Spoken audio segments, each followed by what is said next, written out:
Assalamualaikum warahmatullahi wabarakatuh. Perkenalkan, kami dari kelompok 4 ingin mempresentasikan tugas mata pelajaran sejarah Indonesia mengenai sistem tanam paksa. Nah, pembahasan kami meliputi pengertian sistem tanam paksa, latar belakang, proses berjalan dan aturan, proses berakhirnya sistem tanam paksa, dan dampak untuk hari ini. Baik, kita mulai dari pengertian tanam paksa. Apa sih sistem tanam paksa itu?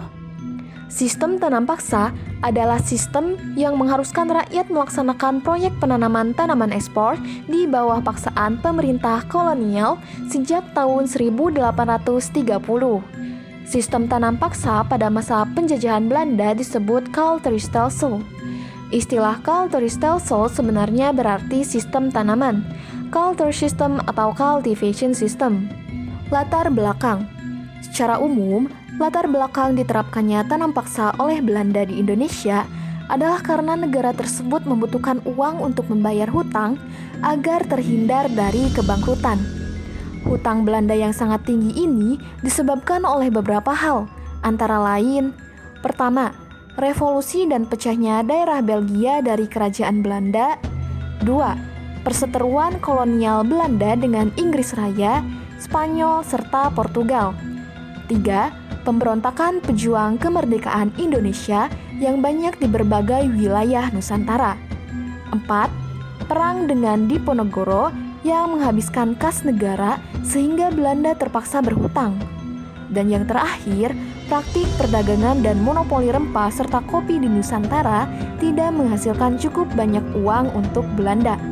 Latar belakang penerapan kebijakan tanam paksa oleh kolonial Belanda adalah menutupi kerugian dalam perang di Eropa dan perlawanan rakyat Indonesia.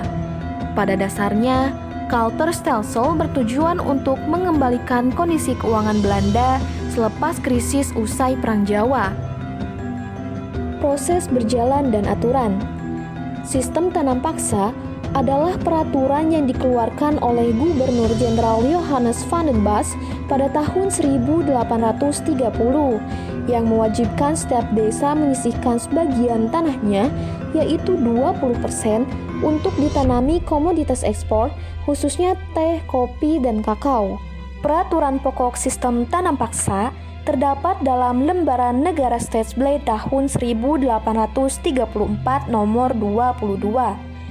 Aturan ini diterbitkan beberapa tahun setelah tanam paksa dijalankan di Pulau Jawa. Aturan tanam paksa yaitu: 1.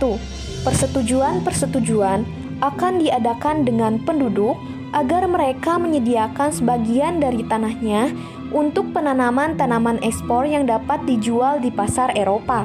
2. Tanah pertanian yang disediakan penduduk untuk tujuan tersebut tidak boleh melebihi 1/5 dari tanah pertanian yang dimiliki penduduk desa. 3. Pekerjaan yang diperlukan untuk menanam tanaman tersebut tidak boleh melebihi pekerjaan untuk menanam tanaman padi. 4. Tanah yang disediakan penduduk tersebut bebas dari pajak tanah. 5.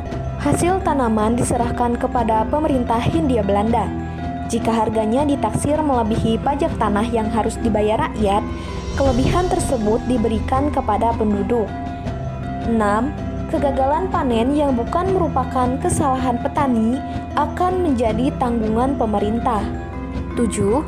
Bagi yang tidak memiliki tanah, akan dipekerjakan pada perkebunan atau pabrik-pabrik milik pemerintah selama 65 hari setiap tahun. 8. Pelaksanaan tanam paksa diserahkan kepada pemimpin-pemimpin pribumi. Pegawai-pegawai Eropa bertindak sebagai pengawas secara umum. Proses berakhirnya sistem tanam paksa. Nah, kira-kira bagaimana sih proses berakhirnya sistem tanam paksa ini?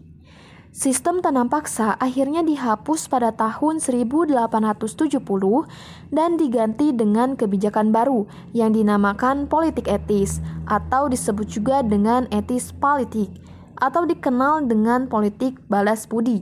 Tokoh penentang sistem tanam paksa golongan humanis yang menyampaikan kritikan terhadap pemerintah Belanda antara lain Douwe Dekker, Barend van Heuvel, dan Fransen van de Voet. melalui tulisan yang berjudul Max Havelaar Doevensdekker yang memakai nama samaran Multatuli. Berkat kritikan tersebut, yang juga didukung oleh aksi Barend van Heuvel dan Francis van de Voet, sistem tanam paksa perlahan dihapuskan. Secara resmi, sistem tanam paksa dihapus pada tahun 1870 dan diganti dengan sistem ekonomi liberal. Akan tetapi, sisa-sisa penanaman paksa masih berlaku untuk tanaman kopi hingga tahun 1917, menyebabkan pemerintah kolonial masih memperoleh saldo untung yang sangat tinggi. Dampak sistem tanam paksa untuk saat ini. Pertama, pekerja mengenal sistem upah, dari yang sebelumnya hanya mengutamakan sistem kerjasama dan gotong royong. 2. Penanaman tanaman komoditas di Indonesia menjadi lebih masif dan luas, terutama untuk jenis tanaman ekspor seperti kopi, teh, cengkeh, dan lain sebagainya. 3. Banyak perusahaan perkebunan swasta yang menguasai pertanian rakyat di hari ini. Baik, mungkin cukup sekian presentasi yang dapat kelompok kami sampaikan. Mohon maaf atas segala kekurangan. Terima kasih. Wassalamualaikum warahmatullahi wabarakatuh.